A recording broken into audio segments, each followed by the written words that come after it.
Foi. Olá a todos, estamos aqui de volta com a nossa série de leituras. Agora, o canal tem até um nome, se a gente chegou, chama Ler Consciência. Meu nome é Valdir Miron, eu faço pós-doutorado aqui nos Estados Unidos e trabalho com peixes. E aqui está o meu colega Jorge Pacheco, doutor Jorge Pacheco, também pós-doutorado na Dinamarca, também trabalhando momentaneamente com peixes e genômica. E a gente, nesse episódio aqui, a gente quer continuar a discussão do livro da Evolução da Beleza, né? A ideia era que a gente conseguisse discutir 2 capítulos a cada episódio, porém, aconteceram muitas coisas, a gente quer até se desculpar. O George teve Covid, perdeu até os cabelos aí na Covid. Eu viajei um pouco, então a gente atrasou, mas espero que a gente consiga manter a discussão boa aqui, né? Uhum. É, nosso último primeiro vídeo e último, né? Foi o que a gente começou a discutir a gente discutiu a introdução do livro e o primeiro capítulo. E a gente terminou na nota falando sobre qual é a ideia principal desse livro, né? Que é essa discussão sobre as duas vertentes ou as duas principais hipóteses para a seleção sexual. Uma delas que é a seleção sexual através da escolha das fêmeas, ela acontece por uma questão adaptativa, né? Então a seleção sexual seria uma, um pedaço da seleção natural e que os machos, na verdade, exibem caracteres que são sinal de qualidade deles. Essa, segundo o autor desse livro, é a teoria mais aceita, ou a hipótese mais aceita no campo como um todo. E a outra hipótese que ele defende, que é a hipótese que a gente vai discutir basicamente nesse segundo capítulo, é a ideia de beleza acontece, né? Que os caracteres de seleção sexual, basicamente, eles não têm caráter adaptativo nenhum. Eles são exibidos pelos machos e as fêmeas basicamente escolhem porque eles se sentem atrativos, mas no fundo não tem nenhum papel, nenhuma exibição de qualidade, por exemplo, dos machos. Eles podem até ter, né? Mas essa É, não é a hipótese zero. A hipótese zero é que não teriam, e o autor deixa claro que tudo bem. Em alguns casos, pode-se demonstrar que tudo bem, que há uma correlação, mas o ponto de partida é que você não tem essa ligação entre o fitness, ou seja, a qualidade do macho, e o caráter envolvido, né? Sexual envolvido. esse é exatamente. A gente parou aí, né? E esse é exatamente o ponto desse segundo capítulo que se chama Beauty Happens, Beleza Acontece. Que o autor começa a descrever essa hipótese nula que ele chama, que esse campo de seleção sexual, de forma geral, seria bem mais abrangente se você tivesse um conjunto da hipótese nula, que é o que ele explica, mais a teoria dos bons genes e, que nem você falou, para você achar evidência, o ponto de partida é a hipótese nula, que os traços geralmente só acontecem. Para você ter suporte para os bons genes, você precisa de mais evidências, né? E esse é o Uhum. capítulo que ele basicamente discorre bastante sobre isso. Tem algumas coisas que eu achei importante a gente discutir aqui, eu selecionei nesse capítulo, mas de forma geral, esse capítulo, como é a capa do livro, ele começa a descrever formalmente, ele passa 3 ou 4 páginas basicamente descrevendo o ritual de acasalamento e de exibição dos machos de uma espécie que chama Argus pheasant, ou não sei se essa tradução está certa, mas fazão Argus. Acho É uma, que faz não, tá certo. é, mas eu não sei se tem um outro nome para o português, mas essa é uma espécie que vive na Sumatra e no Borneo e naquela região das ilhas do sudeste da Ásia.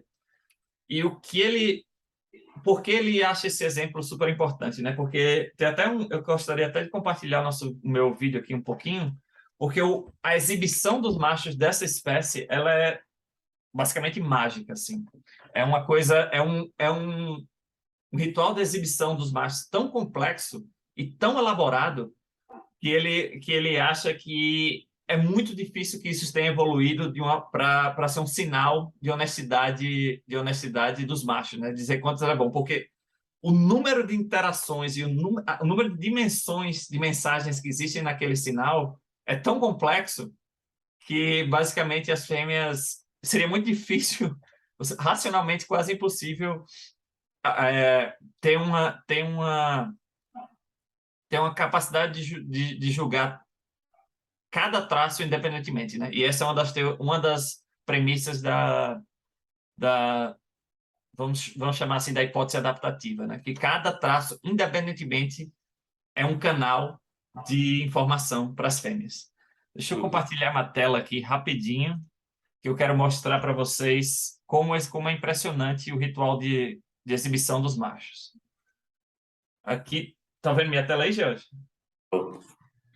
Aqui é um macho dessa espécie de fazão, com as penas caudais bem longas, assim. E também E eu ele, acho que vale a pena a gente mencionar a dificuldade, né, de gravar isso daí, que ele descreve historicamente como foi o primeiro naturalista, que agora eu não lembro mais o ano, não sei se você tem aí anotado, mas o primeiro naturalista que passou dias e dias e dias para tentar ver anos, anos, né, anos e anos para tentar ver esse comportamento. E eu diria que essa observação aí é de cativeiro, né? Que a maior grau de informação que a gente tem é em cativeiro. Mas para ver isso daí em natura é bem mais complicado, né?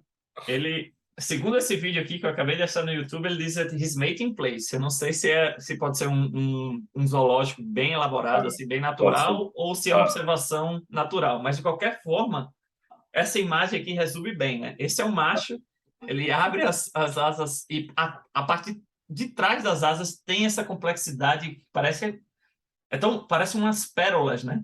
uhum, E essa é a fêmea observando o macho, né? O macho está aqui se exibindo e eu vou botar um poucos segundos do vídeo só para mostrar que ela tem uma dança e uma ilusão de ótica elaboradíssima na exibição, enquanto as fêmeas parecem, em teoria, não ligar ou não se pressionar tanto como é tão bonito para o olho humano, né? Olhando de frente o vídeo, ó, e a uhum. gente fica até surpreso com a reação da fêmea, né? É um dos pontos que ele trata no livro.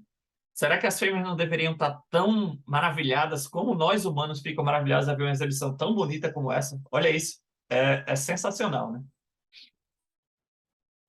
Ele até que parece assim um bicho razoavelmente normal, né? Com as asas É, fechadas. Razoavelmente normal. Ainda tem umas asas, umas penas alongadas e tal, mas realmente quando ele faz a abertura que dá para entender o grau de complexidade da coisa, né? então, quando você vê uma exibição dessa, a gente ainda está naquela discussão, né? Isso é adaptativo, isso é um sinal adaptativo dos machos mostrando uma certa qualidade em relação ao número de parasitas, qualidade genética, alguma coisa assim? Ou esse tipo de traço, ele é atrativo para as fêmeas, né? Então as fêmeas gostam desse tipo de traço. Por E, algum motivo por aleatório. algum motivo aleatório, né?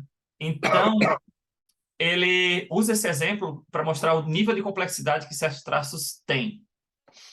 E ele continua, depois do livro descrever em detalhes, se você quiser saber mais sobre os detalhes dessa exibição, o livro detalha cada estrutura da pena, por exemplo.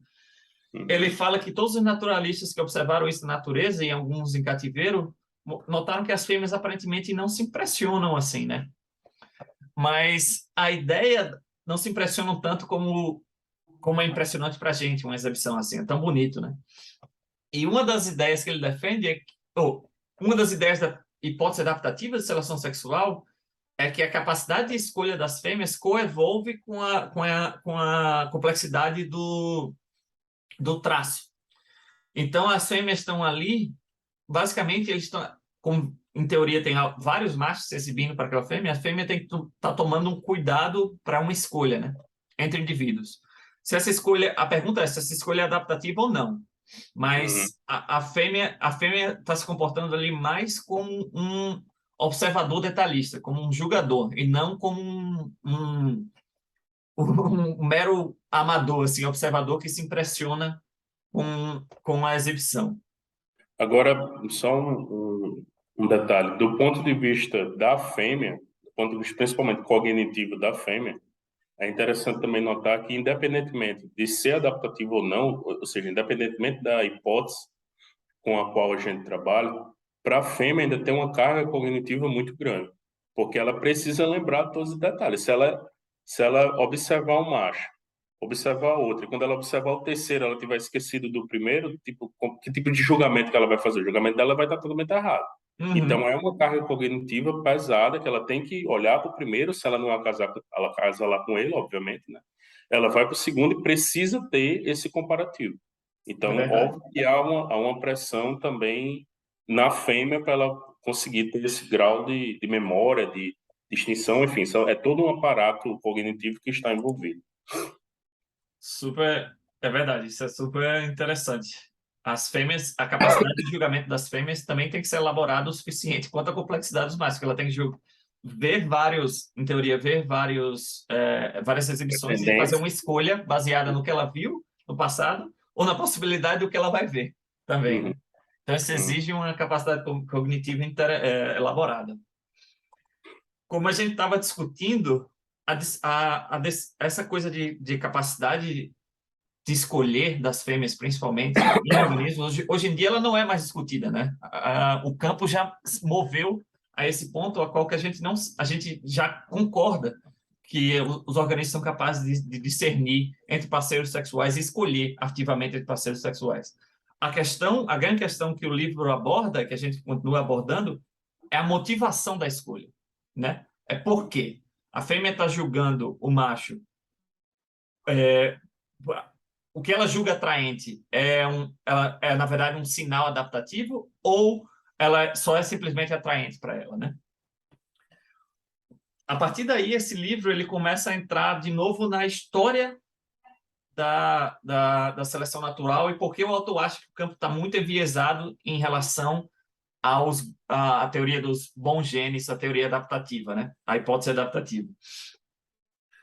É, ele começa a discutir, de novo, a gente falou um pouco no primeiro vídeo, mas é a nossa busca incessante, quase uma busca humana, e cientistas também estão submissos a isso, a procurar razão em tudo, né?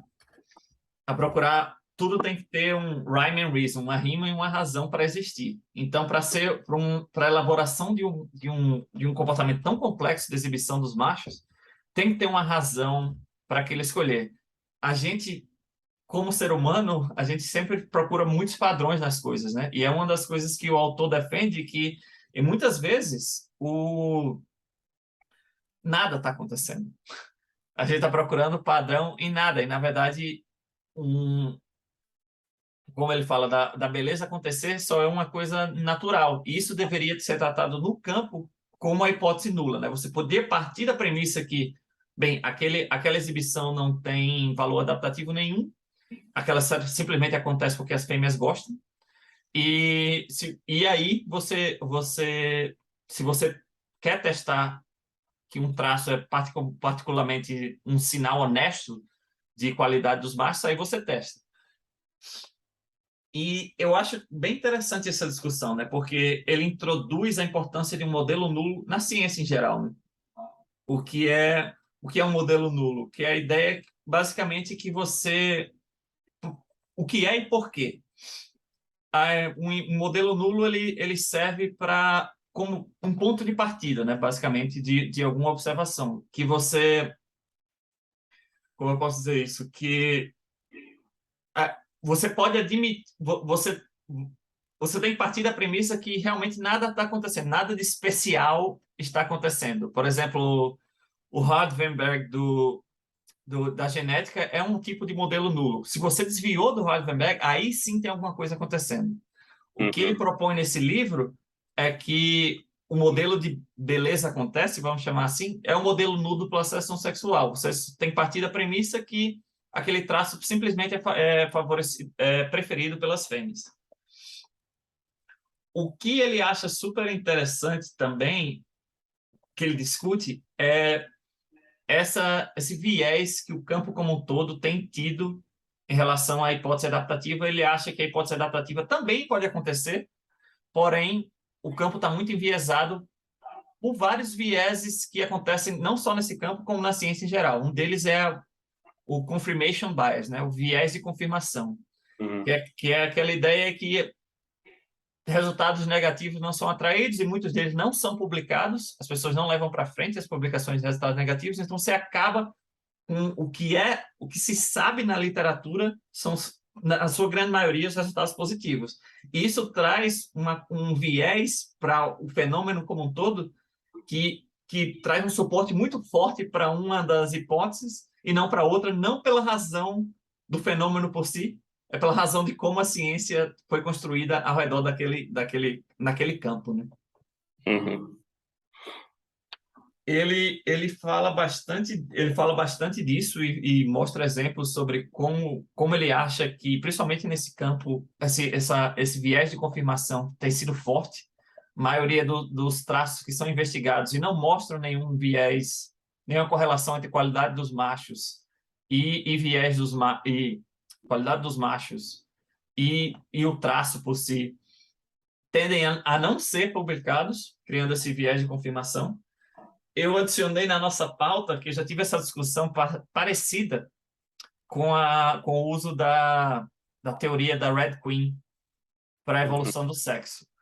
Algumas pessoas acham que essa teoria também sofre muito com confirmação, com esse viés de confirmação, que é a ideia é que muitos resultados saem publicados, confirmando as premissas da teoria, porém os negativos nunca são publicados. E sempre é um outro tipo de viés que a ciência tem, que é a ideia de que algumas teorias, algumas hipóteses não têm um ponto de, acho que se chama falseabilidade, né? Uhum. Que é essa ideia que, tipo, você não conseguiu achar? Você não conseguiu achar a correlação entre o tamanho da pena desse macho e a qualidade dele, seja como você está medindo? É porque você olhou errado. É porque você não olhou para o traço certo. Entendeu? Então, existe sempre a possibilidade de você a explicação alternativa de falar assim, não, você não está olhando para o lugar certo. Por isso você não achou a confirmação. Então, Uhum. o campo partindo da premissa errada de que você já tem que achar uma afirmação para a hipótese prevalente.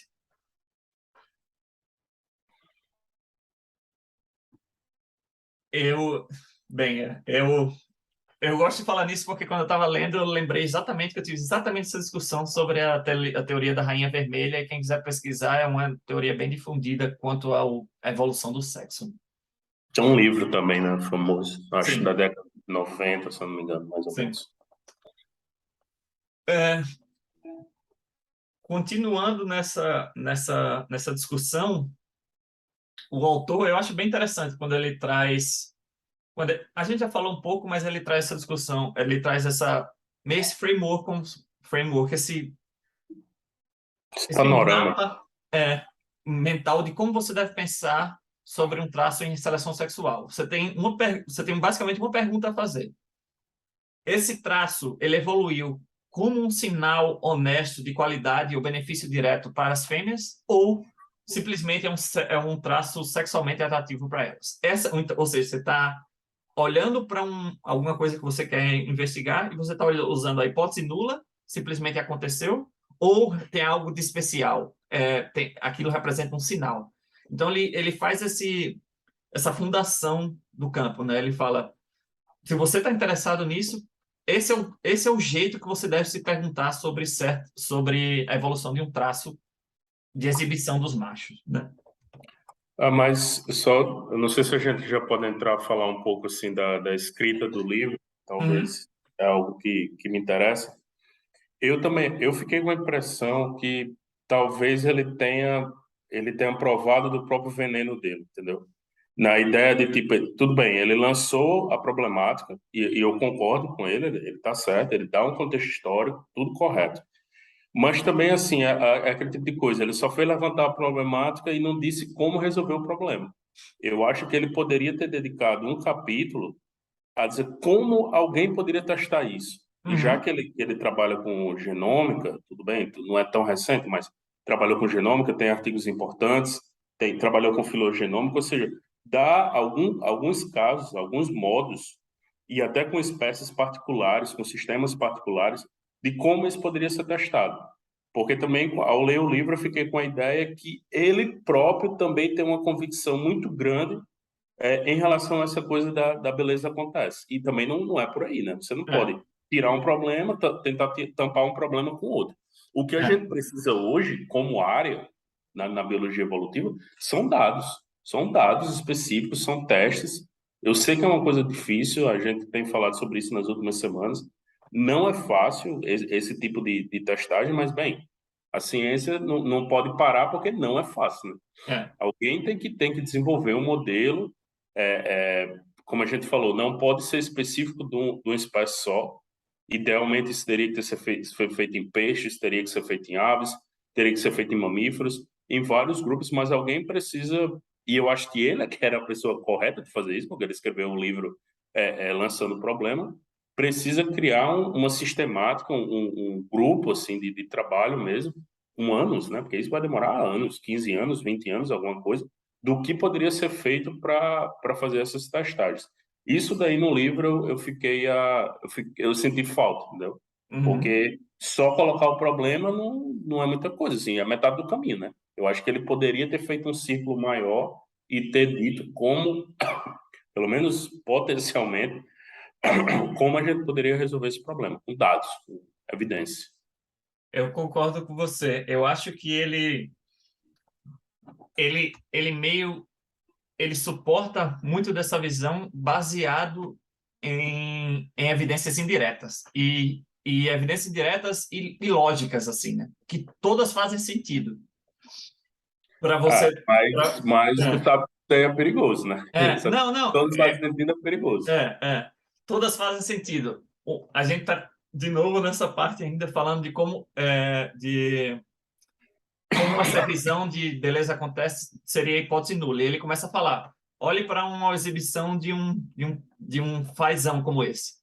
É, olha a complexidade e número de canais de informação que a fêmea tem. Em teoria, com a hipótese adaptativa, cada pérolazinha naquela pena que a gente mostrou é um canal melhor do que um canal alternativo e eles são independentes. Uhum, Então, é meio um pensamento, uma evidência indireta, mas é um pensamento parcimonioso, né? Fala que, cara, não faz sentido pelo tamanho da complexidade que um sinal desse tem. uhum. Mas ele faz várias. Você está certo, ele faz. Por ser uma hipótese nula, você não está você não tá na posição de provar uma hipótese nula, né? Você está na posição de falhar a É, hipótese alternativa, que é a hipótese que é adaptativa. Mas você está certo, eu acho que ele constrói essa fundação de pensamentos baseado em muitas evidências indiretas, porém lógicas, mas tudo precisa ser testado, claro. Ele, claro. ele defende que precisa ser testado numa visão mais integrativa, né? Já não partindo da premissa que se você não achou, que nem eu estava falando, se você não achou o good genes ou É a porque você não hipótese procurou adaptativa, direito. tem um problema com o que você fez. Mas pode ser uma falha também de achar, e isso corroboraria mais e mais a hipótese nula. Ele até menciona um trabalho de meta-análise que falhou em confirmar a hipótese adaptativa. Só que desde que esse livro foi escrito, eu acho que saíram 2 ou 3 trabalhos de meta-análise nesse tema. Eu posso até pesquisar depois e colocar no link do vídeo, porque é meio também evidências, como é que chama? Balanceadas, assim. Tem alguns que acham evidência para os sinais honestos e outros não. Eu vou dar uma procurada para a gente incluir, para quem queira ver isso. Dá uma investigada maior. É. Eu acho que a gente basicamente cobriu. Tu lembra alguma coisa em particular desse capítulo que você gostaria de falar mais? Porque, pelas minhas contas aqui, Não, tem uma última coisa que eu gostaria de falar que eu achei muito legal que ele escreveu nesse capítulo. Mas eu acho que, de falar. forma geral, a gente cobriu bastante já. Só uma coisa novamente, voltando à parte da escrita, uma coisa que eu também teria feito diferente do que ele fez, e principalmente também no próximo capítulo, é que ele descreve muitas coisas, né? E tipo, beleza, tudo bem, a gente já leu Darwin, algumas pessoas leram Wallace e Humboldt, é natural você ter que lidar com essas descrições porque não havia tecnologia disponível para fazer a coisa de forma diferente, né? Porém, hoje, principalmente quando esse livro foi escrito, já, deixa eu pegar aqui a data, 2017, ou seja, um tempo com internet, com tudo disponível, eu senti um pouco mais de falta desse apoio, sabe? De fazer o que você fez aí. Tem esse livro, que esse sim foi publicado no Brasil, que ele estou aqui também com a data, 2009, ou seja, 8 anos, né? Quase 10 anos, e ele coloca vários vídeos. Tudo bem que aqui era meio que o começo da internet, ainda era assim meio que uma novidade fazer isso. Mas eu acho que ele poderia ter feito assim um pouco para, porque só as descrições, eu não sei, mesmo como biólogo, eu me sentia assim um tanto perdido frente à tecnologia que a gente tem hoje, né? Óbvio, se fosse um texto de 200 anos atrás, eu teria que ler a descrição e tudo bem, não tem o que fazer. Mas nos dias atuais, eu confesso que, como escrita, ele poderia ter dado um apoio maior, assim, eu acho. E é uma visão completamente diferente, né? Quando você tem... Nós somos um animal muito visual. Claro. E quando você... Esse livro você tem que parar várias vezes, e eu faço isso, né? Pelo menos procuro as espécies que ele menciona, Ah, sim, principalmente as que sim. têm detalhe, né? Porque, que nem eu mostrei aqui no vídeo, a, a complexidade é quase impossível de descrever, mesmo que ele escreva muito bem em detalhes. Eu concordo com você que deve ter usado um pouco mais de recurso, dada a disponibilidade, né? Você tem um vídeo e aparentemente esse fazão fazendo esse ritual na natureza, uma coisa raríssima. Uhum. Sim, E os tangarais que a gente vai falar no... os tangarás também. Então tem espaço para ele usar mais um pouco de recurso, né? Apesar no livro por si, no livro físico, tem umas paletas de cores assim, principalmente todas são fotos, claro, né? E são lindas, assim, as fotos são lindas, os desenhos do livro são bem bons, São bons. né?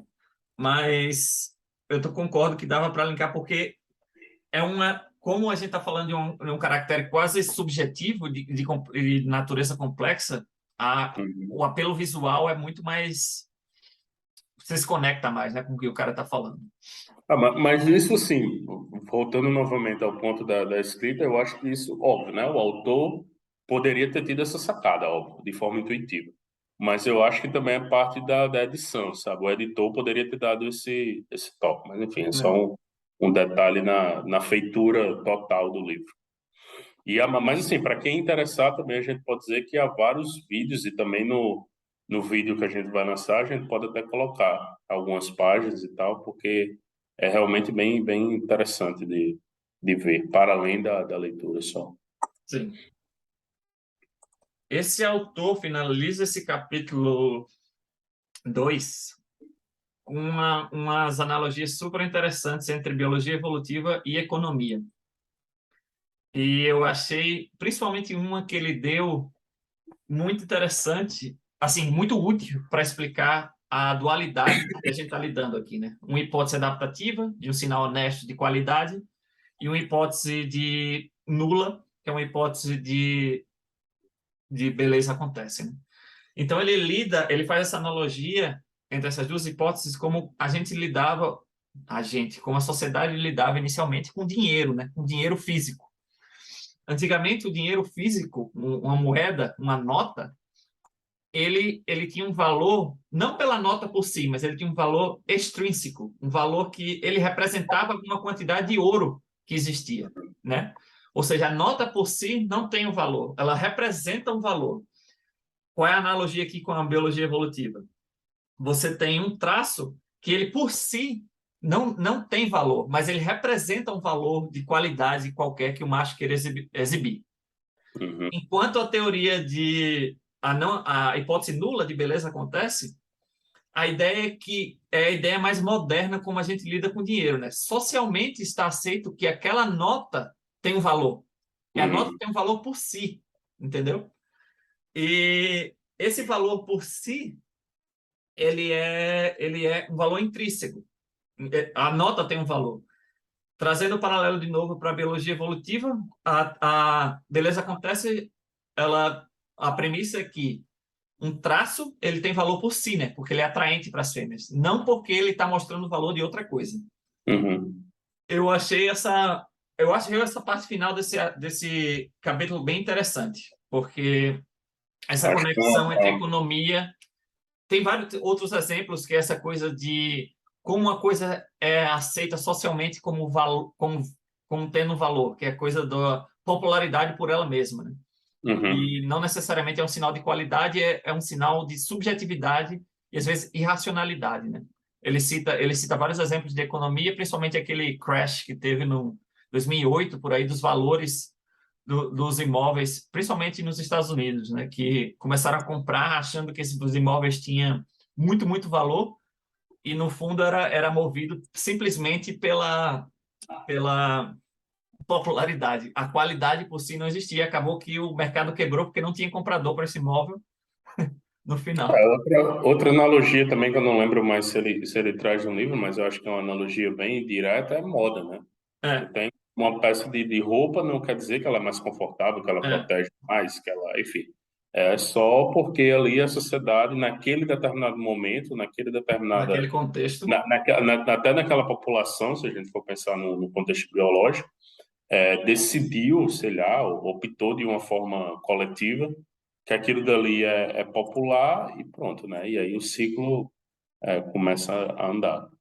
Então, acho que são analogias, eu concordo com você, que a da economia também foi uma analogia bem feliz. quando ele, já que a gente está na era das redes sociais, ele até mencionou uma pesquisa sobre como a popularidade de uma coisa pode regular ela mesma, né? Então, uma pesquisa que basicamente eles aleatoriamente distribuíram likes ou curtidas em notícias que não tinham, basicamente era a mesma, só que algumas tinham muito mais likes que a outra, e isso se tornou mais viral do que a outra, Hum, aleatoriamente, né? É só pela popularidade. Eu acho que aquele livro, O Andar do Bêbado, tem uma discussão bem interessante isso sobre a relação entre subjetivismo da relação entre uhum, qualidade e marca. sim, Recomendo para quem quiser entrar nesse tipo de discussão aí, de assunto. eu também recomendo. Eu, Bom, acho que aqui a gente consegue fechar o capítulo 2. Acho que um Uhum, capítulo também fundamental na, no livro, no ponto do livro. E a partir daí ele começa a entrar numas.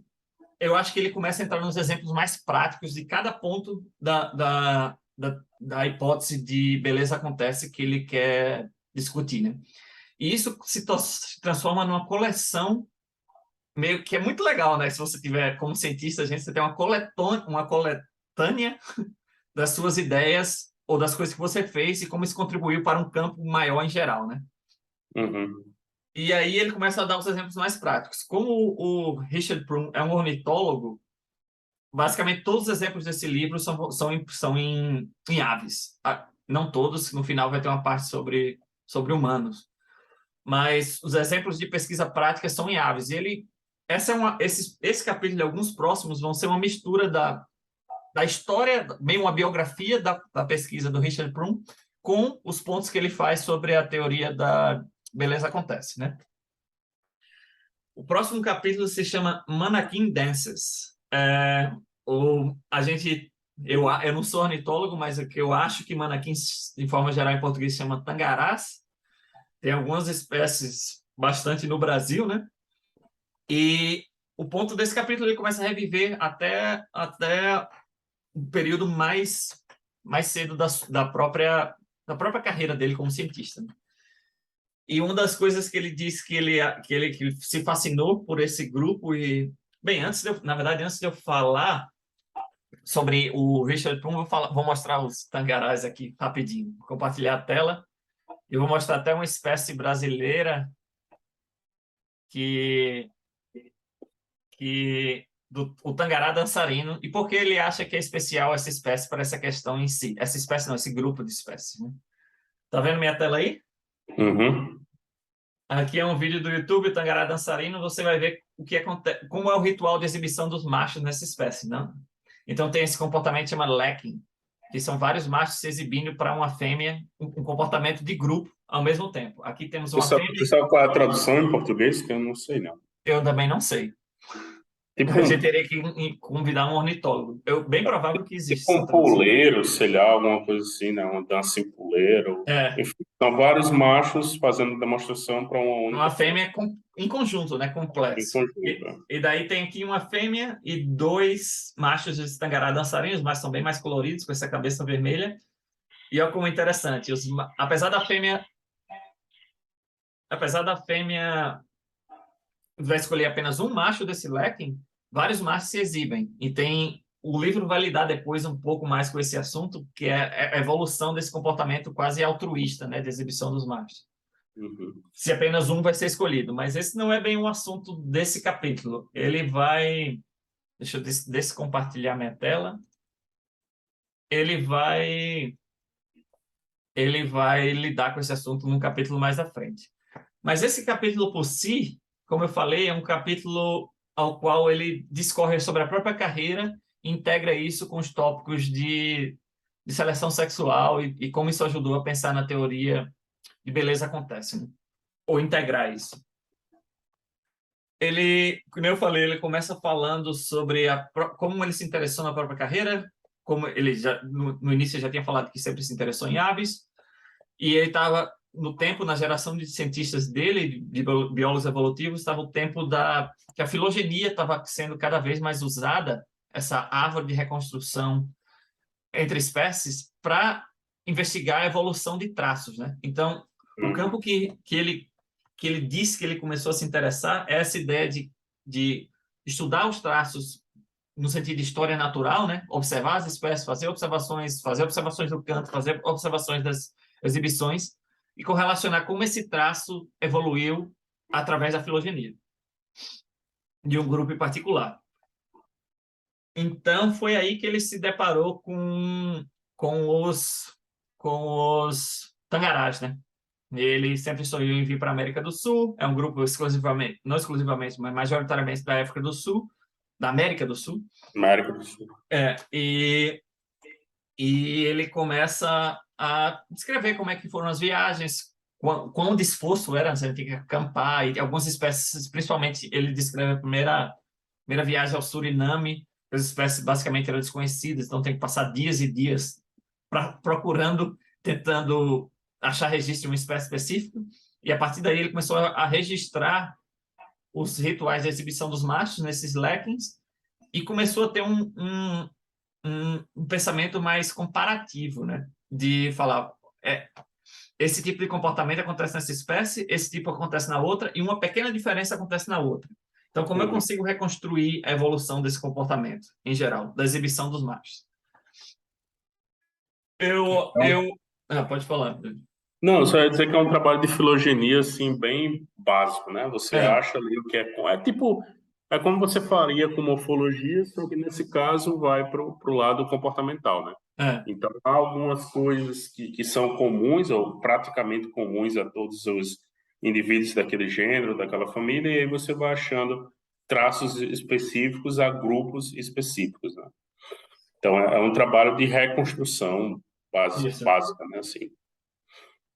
O que é legal que ele na época que ele começou a fazer esse tipo de trabalho, as filogenias não eram muito estabelecidas, né? E você fazia muito filogenia e caractere morfológico, então hoje em dia está até melhor, você tem mais confiança nas filogenias, principalmente pelo número de dados que você coloca como input molecular, comportamental, morfológico, fóssil. Então Uhum. você consegue ter cada filogenia é uma hipótese, mas você consegue ter uma hipótese mais bem suportada do que existia antigamente, principalmente com poucos dados morfológicos. E Mas a também ideia, a ideia da filogenia, como ela surgiu, era por fins basicamente sistemáticos, né? Você entender qual espécie relacionar com qual. Esse tipo de trabalho vai um pouco além, que é usar a filogenia para reconstruir, que é a ideia original, né? Reconstruir a evolução do grupo em particular, tanto as relações como a evolução de traços específicos naquele grupo. uhum. E também só ia acrescentar que você falou que hoje a coisa está bem mais desenvolvida, sofisticada. que hoje também a gente tem a inclusão de relógios moleculares, né? Então, Né? dá para Tempo, você né? ter É uma uma ideia de ideia tempo. assim, de quanto tempo, ou em quanto tempo aquele caractere evoluiu. Se você está falando de 50 mil anos, sei lá, está falando de 5 milhões de anos, alguma coisa do tipo. Então, essa questão temporal também é bem importante. Ah, que nem a gente falou no início, eu acho que não cabe muito a esse tipo de vídeo que a gente está produzindo entrar em muitos detalhes, e esse é um capítulo, basicamente, tem muitos detalhes sobre a biologia sexual, de comportamento sexual de algumas espécies de tangarás. Então, se você é interessado a isso, por favor, leia o livro, claro, ou vá Uhum. atrás dos artigos científicos e até dos vídeos, tem muitos vídeos interessantes sobre o comportamento de exibição dos machos dessa espécie. Então, desse grupo. Mas eu acho que basicamente o ponto final desse capítulo foi ele mostrando como se faz esse tipo de trabalho, né, de você integrar dados de história natural com dados de filogenia para reconstruir o traço, qual tipo de exibição era mais provável ser a mais ancestral naquele grupo e por que ela Uhum. evoluiu em linhagens específicas e não em outras, né? Esse tipo de trabalho é tendência na biologia evolutiva hoje em dia. E no caso do Richard Fromm específico, ele usou esse grupo dos tangarás como um modelo para essa, o que ele chama de evolução estética, né? A evolução da diversidade de sinais sexuais dos machos.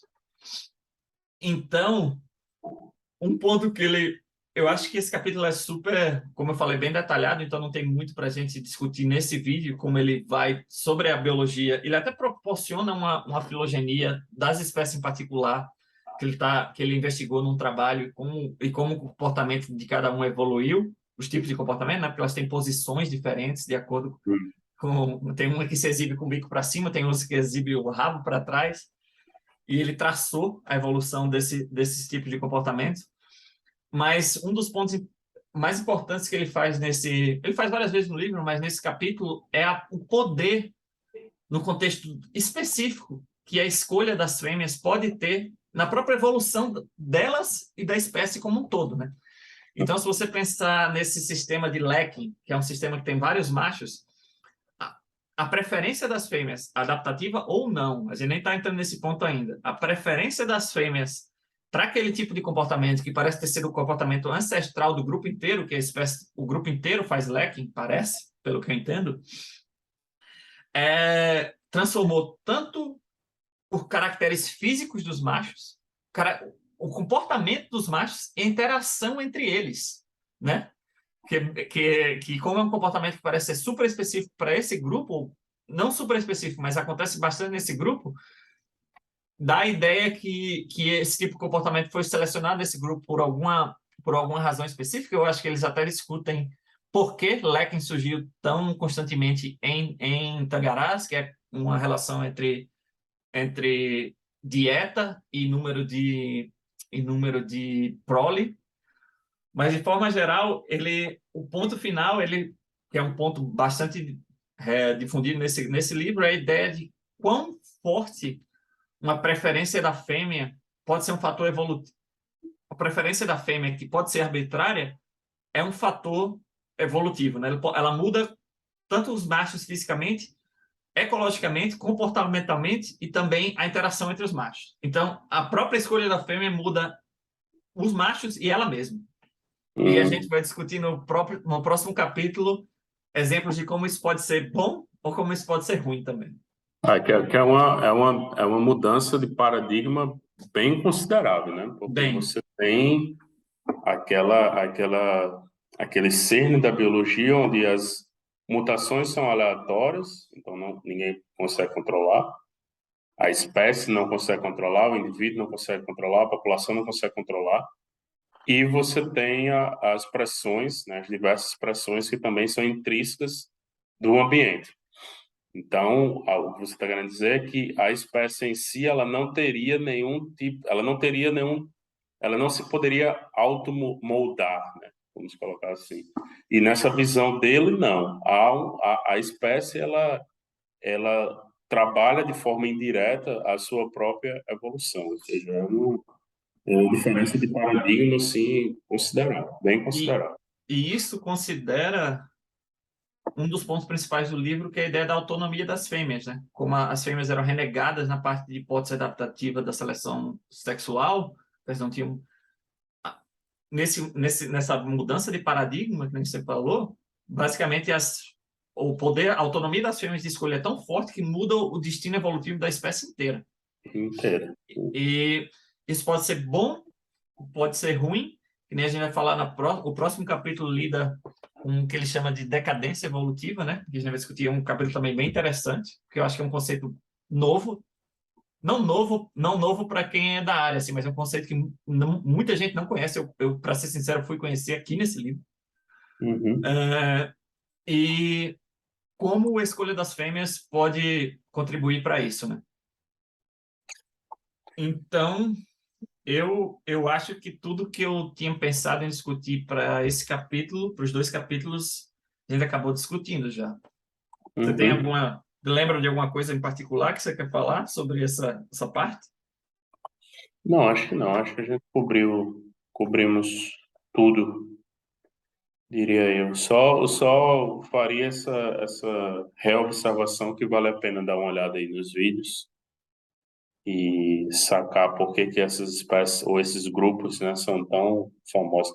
Tem até a BBC, né, fez com o David lá, eles fizeram um documentário só em aves, eu acho, né? Sim. Não tem esse?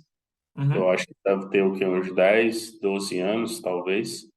Também, se alguém tiver a oportunidade, a gente também vai pegar, eu posso pegar o nome direitinho e ver se está disponível em alguma plataforma, sei lá, Netflix, alguma coisa do tipo, para quem quiser assistir. É um documentário específico de aves, e óbvio que como essa parte de seleção sexual é bem característica de aves, óbvio que não é particular de aves, mas é bem característica de aves, há vários exemplos de tangarás e por aí vai. Mas é Isso. isso, eu acho que a gente cobrimos os dois capítulos. Forma Ave do Paraíso, né, que é um exemplo bem clássico, tem vários documentários sobre Ave do paraíso, exato. Paraíso. Ele fecha esse capítulo de uma forma bem legal, assim, que é, só para finalizar de vez agora, que é a ideia de que, uma vez que a capacidade cognitiva de escolher um parceiro surgiu, e a, a hipótese nula é que a beleza acontece, então tem uma certa aleatoriedade na preferência das fêmeas, o caminho, o caminho da evolução à estética, que nem ele chama, ele é imprevisível, né? Porque tem tantos caminhos possíveis de preferência, e eles são basicamente, vamos dizer assim, irracionais. Por exemplo, isso acontece em humanos, e ele até defende várias vezes, porque a gente acha que animais cognitivamente, vamos dizer assim, com menos capacidade do que humanos, a gente acha que eles são mais racionais ao escolher um parceiro na ideia adaptativa do que nós como humanos, no sentido que a gente, não no sentido de escolher parceiro, mas do que a gente admira, do que a gente acha bonito. Uhum, Então ele fecha o livro assim, uma vez que a capacidade cognitiva para escolher parceiros, que parece surgido, isso é uma das premissas de seleção sexual por escolha das fêmeas em muitos grupos, emergiu, e essa escolha pode ter sido simplesmente por preferência atrativa das fêmeas, a evolução dos traços podem ir para lugares totalmente imprevisíveis, né? sim. Dentro do balanço entre seleção sexual e seleção natural. Mas a gente vai falar disso no próximo vídeo, que é E esse isso, próximo capítulo. só para completar, finalizar de vez, e isso leva, como ele coloca em alguns pontos no livro, leva a uma maior diversidade, né? Porque não Uhum. é uma diversidade que é moldada do ponto de vista adaptativo, é uma diversidade que ela pode acontecer por motivos totalmente aleatórios, como você já colocou. Ou seja, o ponto dele é que esse tipo de seleção levaria a uma maior diversidade A, biológica, a grande questão porque ela não aí, está sujeita a pressões seletivas. a grande questão aí, que é a questão de US$ 1 milhão, eu acho que é a questão sensorial mesmo, que é uma parte que te interessa mais, sensorial da preferência das fêmeas, né? Como aquela preferência, não, eu gosto de um macho que tem uma bola azul. Como isso Pode. acontece, sabe? O ah, surgimento inicial da preferência. ah, Ah, porque o surgimento da diversidade até que a gente entende, né? É, Uma mutação qualquer, beleza. Tem uma pena que é azul. Agora, realmente, eu concordo que essas coisas precisam coincidir, né, obviamente. A fêmea também precisa ter essa preferência, não está muito claro. Mas, novamente, a gente volta lá para o ponto de tem que saber testar isso, né? Alguém tem que encontrar uma forma elegante, bonita, assim, factível de testar isso. Mas aí a gente deixa para as próximas Os discussões. próximos capítulos. Beleza. Fechou, então. Então, daqui a 2 semanas, a gente espera lançar mais um vídeo falando sobre os 2 próximos capítulos. O capítulo 4 desse livro, que se chama Inovação, Estética e Decadência. E eu